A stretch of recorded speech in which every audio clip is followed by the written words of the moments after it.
Then last Wednesday, NASA conducted a cryogenic fuel tank fill test of the Artemis I SLS rocket. Now, Artemis I was supposed to take off on August 29th and then again on September, 3rd, something like that. So the first time they scrubbed because of, well, they did detect a fuel leak, but the reason for the scrub the first time was because there was a temperature problem with one of the engines, which they were unable to resolve in time for their launch window that day.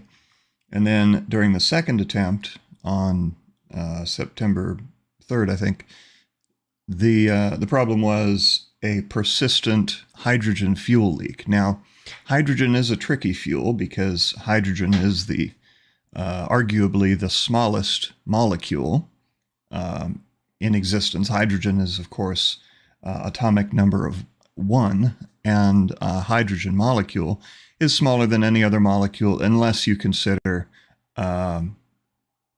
helium, which, yeah.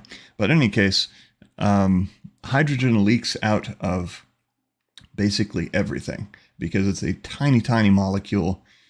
And so there are acceptable levels of hydrogen leakage from any coupling or valve, etc.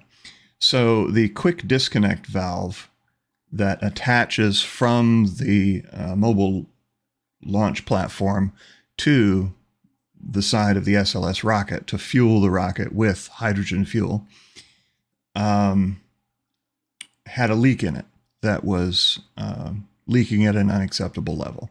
And so the second launch attempt was scrubbed.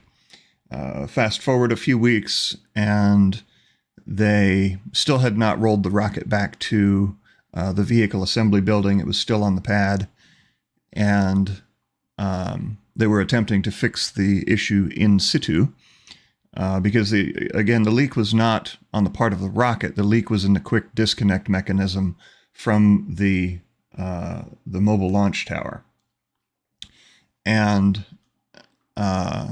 so last Wednesday, NASA did an extensive a many hours long test of their fueling process and systems. And so they took what they called a kinder, gentler approach. NASA likes to use a lot of sort of older phrases, and the kinder, gentler is harkens back to the Bush 1 presidential era of like 1990. But in any case, yes, they tried to take a kinder, gentler approach to their fuel fill process this time. And so they fueled at a slower rate, putting less pressure, less stress on the system. And they still had a leak to contend with.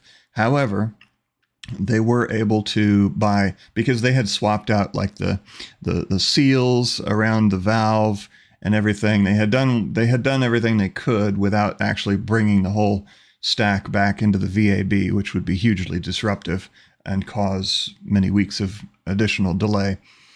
But the good news is they did eventually bring the leak down to an acceptable level, and they were able to 100% fill the rocket both with the first and the second stages with hydrogen and oxygen. Oxygen being a much larger molecule, it's not nearly as leaky, so the oxygen wasn't problematic. But in any case, they were able to get past a hydrogen leak issue. However, so their target date for the launch, first it was the 23rd, and then it was the 27th, which would be this Tuesday. However, now we have Tropical Storm Ian potentially becoming Hurricane Ian, which is about to bear down on Florida. And as a cautionary measure, they are evaluating very carefully whether they want to roll SLS back into the VAB to protect it during the storm. Now, as of the time of this broadcast at 4:36 p.m. Eastern Time, so far as I'm aware, that decision has not yet been made. I think it will be made later this evening. But they want to make sure that if they do roll it back into the VAB for its own protection, that they do so with enough time to spare that in a couple of days when Ian arrives, the Kennedy Space Center staff will have, sufficient time to take care of their own affairs, to protect their families and whatnot. So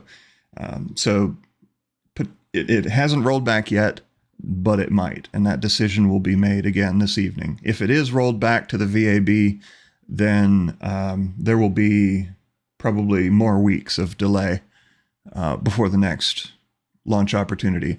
If it is not rolled back, then it could possibly launch as early as next Sunday, but I wouldn't count those chickens quite yet.